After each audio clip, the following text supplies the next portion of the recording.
ఇది మొత్తం వచ్చేసి ఇక్కడ బ్యాక్ సైడ్ ఉందా, ఇక్కడ బోర్డ్స్లో డైలీ ఒక ప్రేయర్ వాక్యం రాసేవాళ్ళు అనమాట. నేను చిన్నప్పటి నుంచి కూడా క్రిస్టియన్ స్కూల్ చూసారా, కోఇన్సిడెన్స్. ఈ బోర్డు పైన వాక్యాలు రాసి ఉండేవి. ఇదంతా ఇది మా ప్రేయర్ హాల్, మొత్తం క్లోజ్ ఉంది ఇప్పుడు. చెట్లు చూసారా ఇప్పుడు ఇలా ఉన్నాయి.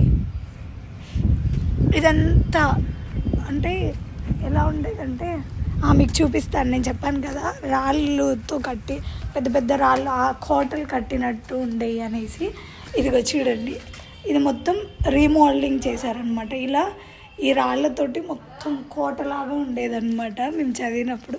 ఇప్పుడంతా సున్నాలు వేసి ఇలా నీట్గా, అంటే కొంచెం చాలా ఇయర్స్ కదా కూలిపోతుంటే. ఇంకా చూపిస్తాను, రీమోడలింగ్ చేశారు. లోపల మాత్రం అలాగే ఉంది రాళ్ళతోటి, బట్ కొన్ని కరెక్షన్స్ ఉన్నాయి. ఇంకా అక్కడ అది మొత్తం కూల్చేశారు కదా.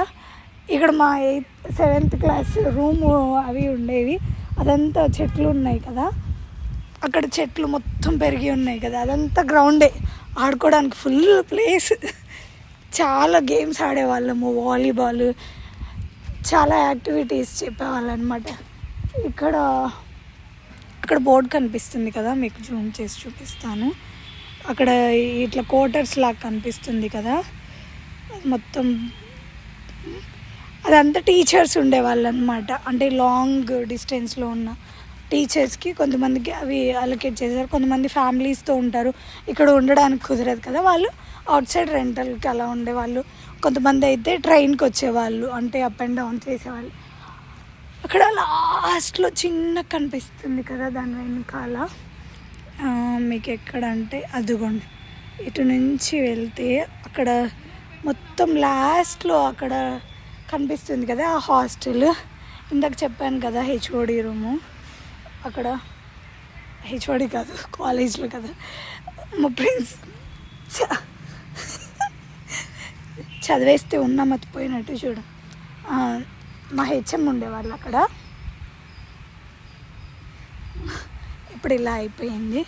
ఇక్కడ వచ్చేసి పంపు వాటర్, అంటే ఖాళీగా ఉన్న ప్లేస్లో ఏం చేసేవాళ్ళు, కొంచెం మొక్కలు నాటించడము అవన్నీ చేసేవాళ్ళు. ఆ మొక్కలన్నీ ఏమైపోయినాయి, మేము నాటిన మొక్కలు ఏమైపోయాయో తెలియదు ఫ్రెండ్స్. చాలా అంటే చాలా, అది మొత్తం అయితే బీభత్సంగా ఘోరంగా తయారై అటు సైడ్ చెట్లన్నీ పెరుగున్నాయి కూడా. అది కూడా ప్లే గ్రౌండ్ అనమాట. మొత్తం చాలా పెద్ద గ్రౌండ్ ఉండేది. ఇదంతా చూసారు కదా.